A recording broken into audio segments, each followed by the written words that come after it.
Bonjour Guilherme. Bonjour Thomas. Merci beaucoup de nous offrir ta présence aujourd'hui pour le bureau de l'ESCE Alumni. Du coup, on va essayer de faire un petit overview, un petit résumé de ton parcours, que ce soit sur la partie ESCE, sur la partie pro, la partie carrière, et puis ton côté personnel, ce que tu fais. Ça marche. Et pour commencer, est-ce que tu peux te présenter? Quel est ton aspect? Quelle est ta promo? Et ce que tu fais aujourd'hui? D'accord, alors donc, je m'appelle Guilherme Lachaud, promotion 2007. J'avais fait une spécialisation commerce international et marketing stratégique. Et aujourd'hui, je travaille chez Gameloft, qui est un éditeur de jeux vidéo, et je suis Chief Sales Officer. Donc, j'encadre toute la partie commerciale de l'entreprise au global. Ok. Qu'est-ce qui te plaît dans cette partie-là de ton travail? Dans le jeu vidéo ou dans ma position? Les deux. Alors jeux vidéo, je trouve que c'est un environnement intéressant parce que c'est dans le divertissement. Donc on touche à la fois au cinéma, à la musique, à l'automobile. Donc c'est vraiment le plan large du divertissement. C'est un produit vivant. En fait, on va développer un jeu vidéo, mais en fait, le moment où on le sort, c'est finalement le démarrage. Parce qu'après, le jeu va vivre 5, 6, 7, 10 ans. Donc c'est un produit qui est vivant. C'est une industrie de passionnés, donc ce que je trouve toujours intéressant, parce qu'on parle avec des gens de tous bords, qui viennent pas forcément d'école de commerce, mais qui sont tous remplis de la même joie de bosser dans ce secteur. Et après, ce qui est intéressant, c'est que c'est très lié aux nouvelles technologies, donc ça bouge constamment, il y a des nouveaux business models, des nouveaux canaux de distribution. Donc c'est vraiment chaque année, il y a des nouveaux challenges. Et donc ça fait 10 ans maintenant que je suis chez Gameloft, et chaque année a vu son lot de nouveautés, de promotions, donc ce qui est plutôt agréable, mais vraiment de nouveautés par rapport à l'industrie, de nouveautés d'un point de vue challenge et de nouveaux acteurs qui ont pu entrer dans ce domaine. D'accord. Et si on fait un petit flashback carrière, où est-ce que tu as pu travailler? Est-ce que c'est sur le même secteur, donc la même industrie? Et est-ce que les jobs que tu as fait étaient semblables à celui-là? Ça a été assez varié. Donc en sortant de l'ESCE, j'ai travaillé dans une agence média qui s'appelait Brainsonic. Je faisais de la gestion de projet pour eux, donc c'était aller pour Microsoft, d'autres sociétés en B2B, enregistrer les événements et après créer des web TV, des formats digitaux. Donc c'était vraiment, c'était 2007, donc c'était le début du digital où on voulait retransmettre en live ou non les différents événements corporate de l'entreprise. Donc j'ai travaillé là-bas pendant 1 an et demi et assez vite je me suis dit que j'avais plutôt envie de toucher à la branche commerciale. Parce que je me disais que c'était un élément différenciant et que c'était peut-être c'était l'occasion de rentrer dans le dur. Donc là j'ai rejoint une start-up qui n'avait pas encore commercialisé son produit, donc tout ce qui est digital asset management. Donc c'était une start-up française. Ils venaient de lancer le produit et n'avaient pas encore de clients. Et du coup moi j'ai monté l'équipe commerciale. Étant moi-même au début pendant peut-être 1 année et à développer l'équipe commerciale jusqu'à atteindre 3-4 personnes au moment où j'ai quitté l'entreprise plus tard. Ce qui était intéressant, c'est qu'on est parti d'une start-up qui n'avait aucun client à signer d'abord des collectivités locales, des mairies, jusqu'à signer Airbus, Arco Pharma. Donc on a vraiment réussi à devenir un leader sur les 3 années où j'ai travaillé pour eux. C'est devenu un leader du digital asset management avec des business models qui étaient intéressants à l'époque parce que c'était le SaaS, donc c'était le système d'abonnement récurrent, comment créer des nouveaux business models. Et au bout de 3 ans, je me suis dit que j'avais vraiment envie de partir à l'international, ce qui était vraiment moi, d'un point de vue objectif de vie, je me disais que j'avais envie d'aller vivre à l'étranger plusieurs années. Je pense que par rapport au développement de l'entreprise, c'était pas le bon timing.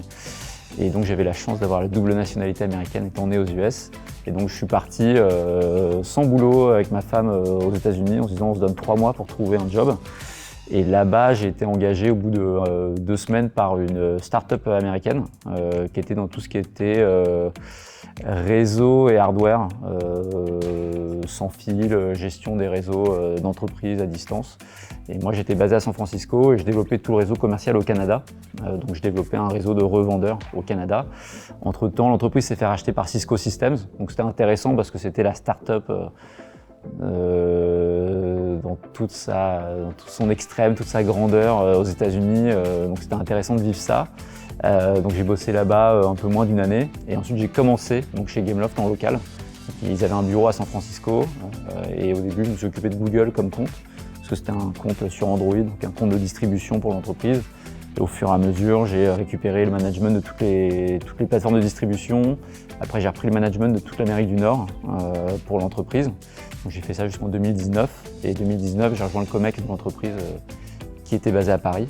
Et c'est là où j'ai rejoint le siège à Paris. Et là, en début d'année, j'ai été promu Chief Sales Officer, où donc j'ai repris toutes les activités business de l'entreprise. Et donc c'est une boîte avec beaucoup de salariés? On est 3000 salariés. Et donc toi, tu gères la partie en management, moi, je gère la partie, donc on est 3000 salariés, moi je gère à peu près 500 personnes pour l'entreprise. Donc moi je gère plutôt il va y avoir le développement de jeux vidéo et ensuite la distribution. Donc moi je m'occupe de la distribution.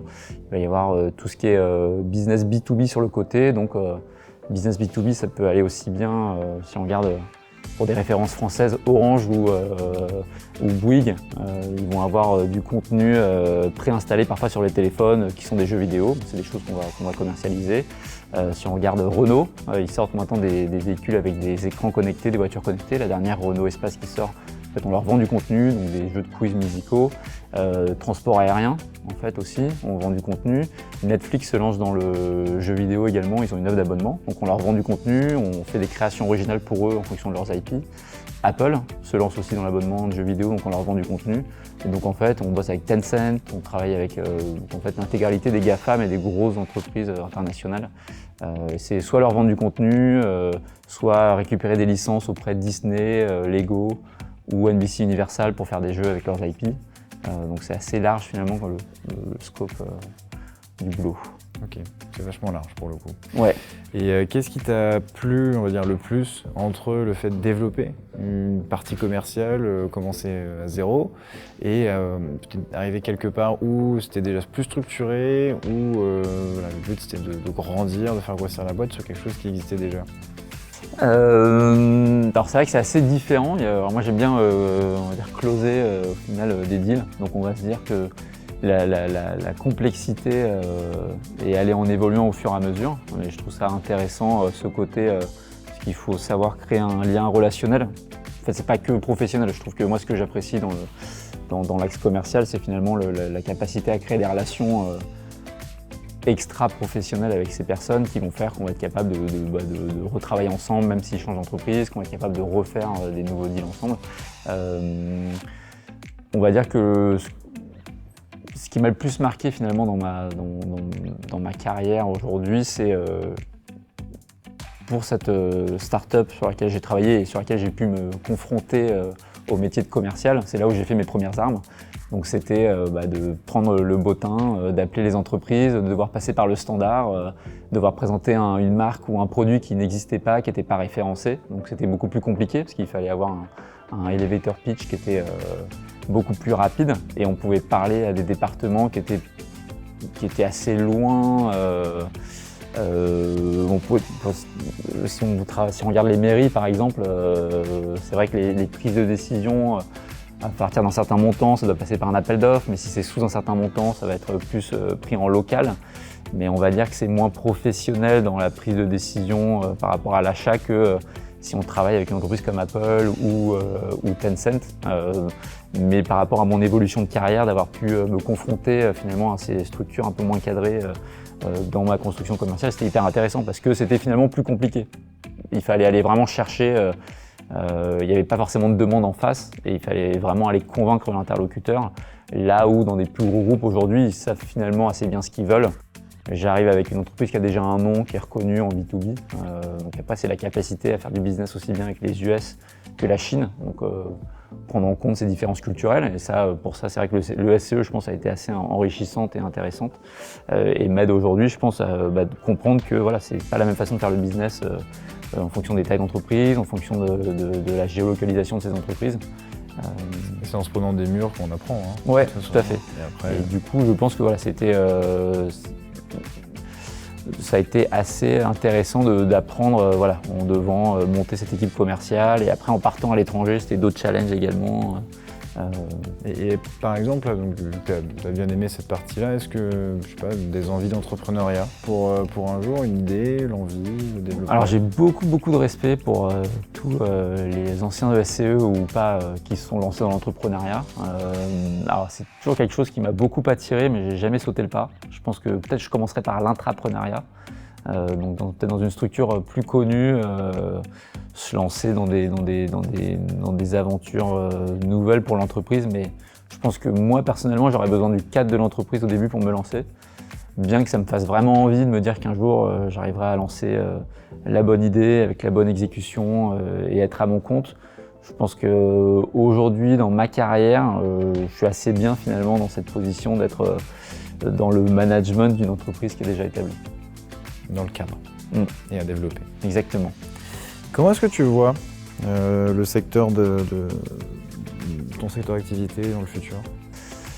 Je pense que c'est un secteur qui va faire que de prendre de l'ampleur parce qu'on voit qu'aujourd'hui c'est un secteur à l'origine qui était vu comme un peu un cliché d'un adolescent boutonneux qui joue aux jeux vidéo dans son garage. Aujourd'hui c'est une industrie qui génère plus d'argent que l'industrie de la musique et l'industrie de la télévision et du cinéma cumulé. C'est des jeux qui font plusieurs milliards par an. Donc en fait, les plus gros blockbusters du cinéma ne font pas du tout autant d'argent que les plus gros succès du jeu vidéo. Et avec toutes les évolutions technologiques, le Covid a eu un impact positif sur cette industrie parce qu'en fait, les gens se sont retrouvés bloqués chez eux, ils n'avaient plus de sortie. Tiens, qu'est-ce que je vais faire? Je vais prendre mon téléphone ou je vais jouer à ma console, je vais jouer sur mon PC. Donc ça a été un moment pour l'industrie du jeu vidéo justement qui a été assez intéressant parce qu'on s'est retrouvé avec un nombre d'utilisateurs qui a explosé pendant les années Covid, sans forcément que les gens dépensent plus d'argent, mais d'un seul coup il y a eu un énorme attrait de la part des utilisateurs. Et l'autre penchant, c'est que c'est une industrie qui est beaucoup, en tout cas sur le mobile, sur l'industrie du jeu gratuit. Et donc le jeu gratuit, comment est-ce qu'il génère de l'argent aujourd'hui? C'est soit par les transactions internes, donc acheter des costumes, des voitures, ou vendre de l'espace publicitaire dans ces jeux. Et je pense que l'effet post-Covid a été que beaucoup de marques, notamment dans tout ce qui est luxe, se sont rendus compte qu'une grosse partie de leur audience aujourd'hui n'était plus forcément devant la télévision, mais ils allaient jouer aux jeux vidéo. Je pense que Fortnite, ça a été un élément déclencheur aussi pour se rendre compte qu'en effet, aujourd'hui, le jeu vidéo est un médium à part entière et prend beaucoup de temps. Il y a des avantages et des inconvénients, mais prend beaucoup de temps finalement aujourd'hui dans le quotidien des adolescents, mais pas seulement. Parce qu'aujourd'hui, les plus gros payeurs sont des adultes, et des femmes. Il peut y avoir on peut appeler ça les geeks, mais ça peut très bien arriver sur 40-50 ans. Oui, et parce qu'aujourd'hui, je pense que on se dit, tiens, c'est marrant de poser la question, est-ce que tu es un gamer? Les gens vont dire, ah non, moi pas du tout. Mais pourtant, est-ce que tu joues à Candy Crush? Ah oui, je joue à Candy Crush. Et en fait, aujourd'hui, la part des gens qui jouent à des jeux vidéo, que ce soit du Sudoku, parce que finalement c'est du jeu vidéo, Candy Crush ou autre, est très importante et ne fait qu'augmenter. Et ce qui est intéressant aujourd'hui, c'est de voir que d'un point de vue même divertissement, là où à l'origine c'était les jeux vidéo étaient des adaptations de films ou d'IP de films, en fait aujourd'hui on voit que les gros succès viennent d'adaptations de jeux vidéo vers le cinéma. Donc il y a eu Last of Us, il y a eu Mario récemment, et on voit que c'est une industrie finalement qui est assez créative, assez riche, et qu'il commence à y avoir des passerelles qui ne sont pas forcément à sens unique, mais dans les deux sens, avec l'industrie du cinéma. Il commence à y avoir des parcs d'attractions qui ouvrent, des attractions qui sont uniquement liées à des marques de jeux vidéo. Et donc je pense que dans le culturel, le jeu vidéo a pris une place assez importante et va faire que plus que moins. Il n'y a plus trop de limites. Ouais, exactement. Et du coup, j'avais cette question sur la partie Covid. Comment est-ce que ça a été vécu au sein de Gameloft? Je pense qu'il a fallu s'adapter. Je pense que chez Gameloft, on était plutôt, en tout cas au sein du siège, assez old school sur la partie work from home, donc on n'y croyait pas trop. Donc il a fallu s'adapter. On a vu que ça marchait, que ça pouvait marcher. Moi, je dirais que c'est pas... On y revient un peu, on se dit que ça ouvre une flexibilité et je pense pas qu'on y reviendra. Après on se dit que tout ne peut pas être fait à distance, que la visioconférence ne peut pas remplacer le contact humain. On perd finalement pas mal de choses à ne pas se voir tous les jours d'un point de vue interaction. Après je pense que d'un métier à l'autre ça va être assez différent. Nous ce qu'on a vu c'est que ça avait créé beaucoup de retard au sein des équipes créatives dans la conception de jeux parce que c'est des moments finalement le moment de création, c'est le moment où on passe beaucoup de temps ensemble, où on peut échanger. Et que si finalement on sépare tout le monde et qu'on dit à une personne X, tu dois créer un carré, toi tu dois créer un rond, et que finalement ils mettent ensemble leur travail qu'à la fin du processus de création, bah, ils se rendent compte du dysfonctionnement à la fin, alors que finalement le fait d'être ensemble, assis l'un à côté de l'autre, ils s'en seraient rendus compte plus tôt. Donc je pense que nous, ça a fait prendre du retard d'un point de vue création de jeux vidéo.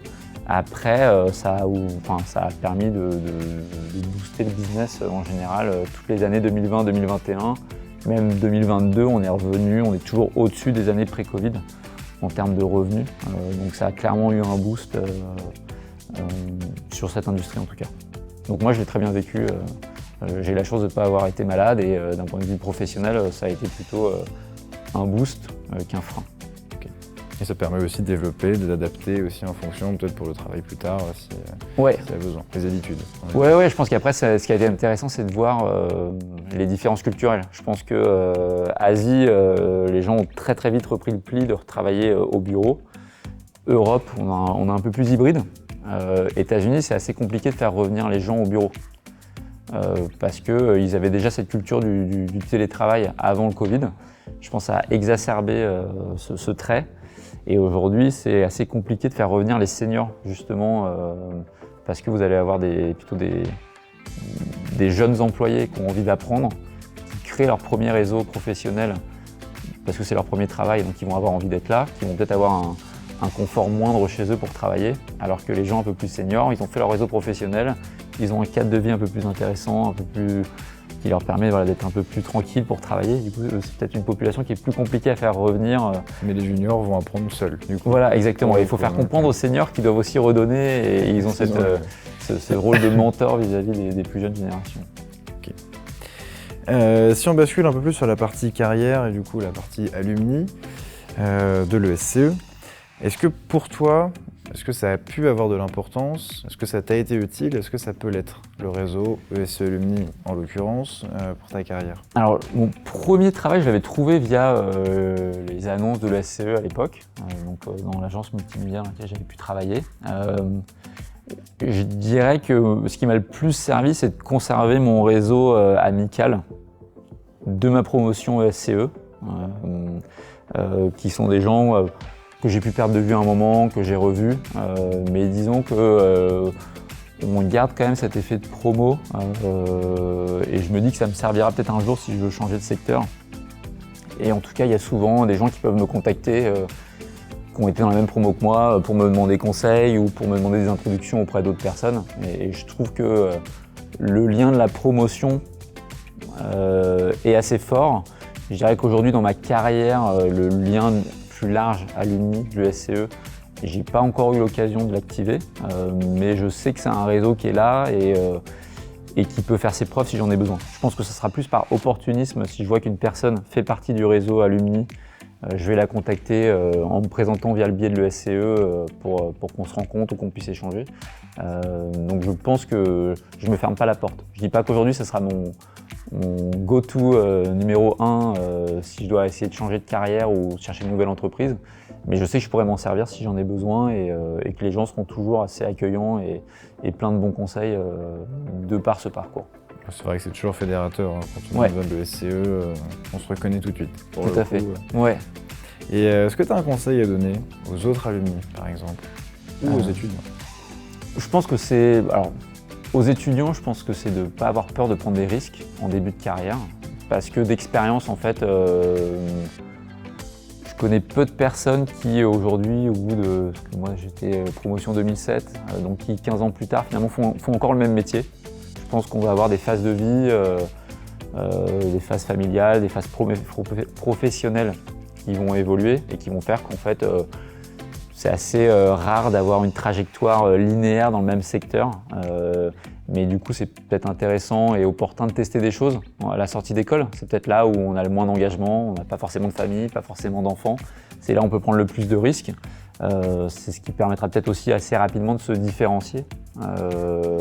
Par rapport à un cursus, d'avoir fait du commercial dans le dur. Je pense que pour moi, ça a été un avantage parce que c'est pas forcément le secteur le plus attrayant de se dire voilà, il faut que je me tape du cold calling, j'aille appeler Pierre-Paul Jacques pour essayer de vendre un produit, mais je pense que c'est assez formateur et c'est finalement en le faisant assez jeune que ça peut permettre d'avoir une expérience un peu plus différente d'autres personnes qui sortiraient d'école et qui vont tout de suite essayer de prendre la voie traditionnelle. Je pense que c'est de ne pas avoir peur de partir à l'étranger, que ce soit pour soi un énorme challenge ou pas. Je pense que c'est intéressant de s'y confronter, peut-être au début juste pour se dire 6 mois, savoir est-ce que c'est pour moi ou pas, parce que ça va permettre de faire des choix ensuite de carrière, je pense qu'ils seront liés au fait d'accepter de partir ou pas.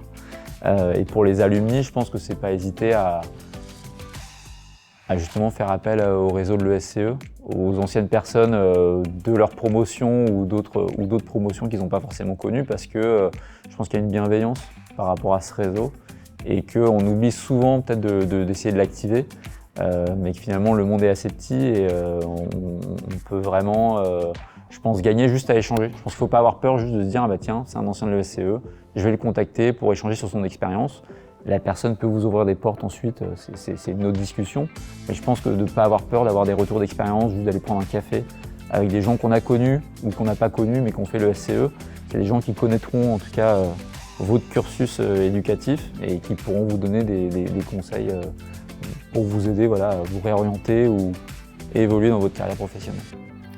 Et justement, la spécialité plutôt de l'ESCE, c'est vraiment l'international.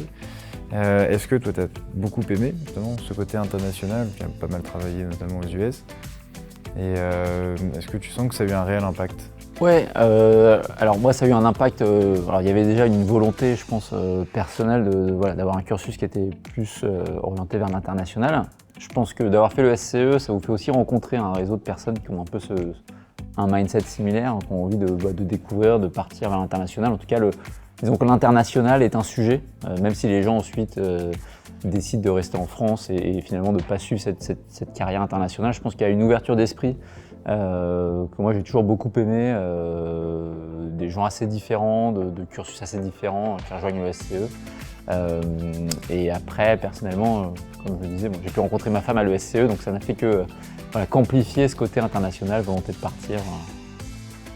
Mais je pense que le cursus m'a aidé en tout cas à vouloir découvrir ce qui était qu'une carrière internationale. Je pense que les intervenants, de par leur expérience, je me rappelle d'intervenants qui avaient une forte expérience en Inde par exemple, c'était une ouverture d'esprit que je trouvais intéressante et qui d'après moi n'est pas forcément le fait de toutes les écoles de commerce. Et je voulais te poser une question sur un souvenir marquant à l'ESCE pendant tes études. Je pense que j'ai déjà eu la réponse. Ouais, donc j'ai pu rencontrer ma femme à l'ESCE, donc qui a été le souvenir le plus marquant quand même. Après, je pense que ce sera peut-être ma deuxième année qui m'a le plus marqué. Je pense que j'ai rencontré pas mal de personnes avec qui je suis toujours en contact, qui sont de très bons amis en deuxième année. C'est une année qui m'a beaucoup plu parce que c'était le retour en fait du premier échange universitaire. On revenait à l'ESCE et donc on revenait tous riches de notre première expérience internationale au sein du cursus. On avait pu faire un stage avant. Et du coup, c'était, je pense, l'année qui m'a le plus marqué. Mais encore une fois, c'était par rapport au réseau, par rapport au réseau amical que j'ai pu me créer et que j'ai toujours aujourd'hui. Et si tu devais décrire l'ESCE en 3 mots? Alors, je dirais donc ouverture d'esprit, parce que je l'ai répété pas mal de fois, je crois, sur mes réponses, international et bienveillance. C'est pas mal. Et du coup, les atouts de l'ESCE qui ont pu t'aider dans ta carrière ou dans la vie en général? Je pense que le cursus, encore une fois, qui permet... alors à l'époque, c'était un cursus peut-être un peu plus à la carte qu'aujourd'hui, mais on avait le choix entre faire un stage, faire un Erasmus. On avait quand même pas mal d'occasions donc, de partir à l'étranger si on en avait le souhait. Je pense que les intervenants qu'on a pu avoir dans différentes matières, ce que j'aimais bien, c'était ces intervenants qui avaient un bagage professionnel, qui n'étaient pas seulement enseignants, mais qui avaient vraiment un bagage professionnel, une réussite professionnelle. Qui donnait envie, qui pouvait aussi laisser entrevoir que tout n'est pas aussi rose que ça peut paraître, qu'on peut parfois en avoir l'impression, je vais sortir d'école, je vais tout de suite être manager, directeur. Je pense qu'il y a quand même, faut savoir être humble, savoir qu'il y a des moments plus compliqués que d'autres dans sa vie professionnelle. Mais je pense de toujours aller de l'avant, de dire qu'il y a toujours des solutions. Et je pense que c'est intéressant d'avoir ces différents points de vue qui peuvent paraître parfois moins formatés que seulement théoriques, éducatifs, mais d'un vécu. Je sais que ça m'avait marqué par rapport aux témoignages de certains intervenants, peut-être moins récurrents, mais sur une ou deux interventions qu'ils avaient pu faire, différents profils. Est-ce que tu te rappelles d'un prof, d'un intervenant particulier? Moi, je me rappelle de notre... comment ça s'appelait cette boîte Pylone. Ouais. Oui. Donc cette chaîne de marque, qui est un ancien de l'ESCE en fait, qui a créé cette chaîne. Je me rappelle, c'était un intervenant qui était venu et qui était assez fantasque et qui nous avait dit comment est-ce que voilà, il avait été créatif avec sa boîte à des moments où ça marchait un peu moins, comment est-ce qu'il avait... voilà, c'était intéressant de nous dire que ça avait été l'inventeur de la main élastique qu'on envoie, qu'on mouille et qu'on envoie et qui colle à une fenêtre. Et il nous disait, voilà, ça avait été un énorme carton avec des coûts de production peut-être à moins d'1 centime. Et je pense que ça a donné l'idée aussi qu'il ne faut pas forcément créer un produit extraordinaire, hyper technologique, hyper innovant. Si on a une bonne idée et qu'on sait l'exécuter de façon intelligente, en fait, il n'y a pas de limite. Et je pense que c'était intéressant. C'était en première année, je crois qu'on a eu son intervention, et c'était intéressant de se dire que finalement, on peut parfois se faire beaucoup de nœuds au cerveau en disant si je dois créer ma boîte ou il faut forcément que ce soit un produit qui soit révolutionnaire. Et en fait, finalement, c'est les idées les plus simples qui sont parfois les meilleures. Ça devait être intéressant. Ouais, très intéressant. Et on se rapproche de la fin de cette interview. On va plutôt partir sur la partie perso. Ouais. Et question, je pense, assez costaud, justement, quand on a un poste à responsabilité qui doit être bien prenant comme toi. Comment tu fais pour allier cette partie pro et la partie perso, avec ta femme, tes 3 enfants? C'est en effet pas toujours évident, parce qu'il y a beaucoup de voyages. Je bosse beaucoup avec la côte ouest. Donc à chaque fois, c'est 9 heures de décalage, 11 heures de vol, il faut partir une semaine complète. Donc il y a des moments plus compliqués que d'autres. Je pense que c'est important de vivre ça à deux. Je pense que c'est ma femme me permet aujourd'hui aussi de voyager. Si on décide d'avoir une vie de famille, derrière il faut assumer. Donc il y a le côté financier, mais il y a le côté aussi présence. Donc je pense que on n'est pas trop de deux pour faire ce genre de projet. Je pense que c'est être capable aussi de se dire qu'on ne peut pas tout faire. Donc qu'on doit être capable de déléguer, mais parfois on doit savoir aussi dire stop ou que non, parce que finalement parfois on se pose la question de se dire de quoi je me souviendrai dans 20 ans, 30 ans, est-ce que ce sera de cette expérience professionnelle, de ma vie de famille. Je pense que généralement ce sera plutôt de sa vie de famille, même si l'expérience professionnelle restera là. Et je pense qu'il faut savoir faire des choix. Faut savoir faire des choix au niveau de sa carrière et au niveau de ses déplacements. Je pense que c'est pas simple, il n'y a pas de formule idéale pour atteindre l'équilibre. Mais voilà, je pense qu'il faut prendre des choix avec lesquels on est raccord et on reste en accord. Et est-ce que justement ta famille a beaucoup influencé toute ta carrière jusque-là? Ouais, je pense que c'était des choix de vie à deux. Le choix de quitter son boulot, parce que nous on est partis aux États-Unis, on avait la chance d'avoir les papiers, mais on n'avait pas de piste particulière. Donc c'est de se dire que tous les deux partent, on quittait tous les deux des situations qui étaient confortables en France.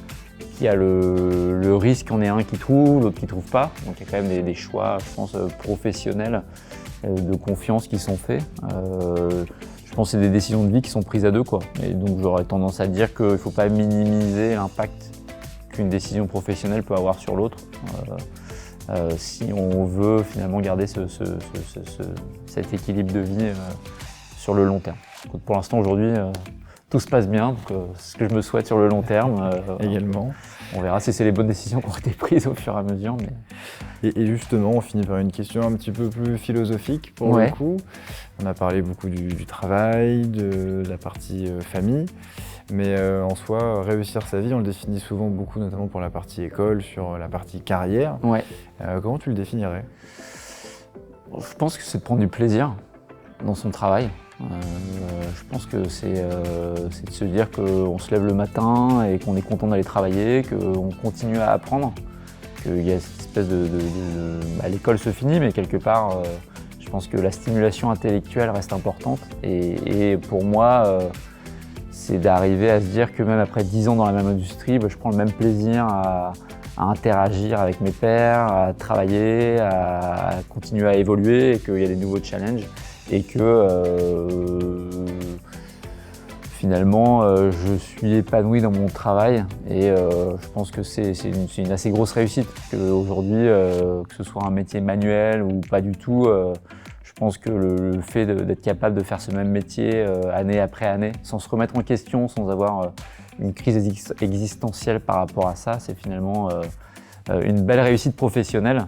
Et après de se dire que de réussir à construire une vie perso sur le côté, de se dire qu'on fait pas qu'on arrive quand même à avoir des projets perso, de se dire que dans 20 ans, si je regarde mon profil, mon expérience et la vie que j'ai pu avoir, c'est-à-dire qu'on est content et fier de ce qu'on a fait et qu'on l'a pas subi. Pouvoir regarder dans le rétro.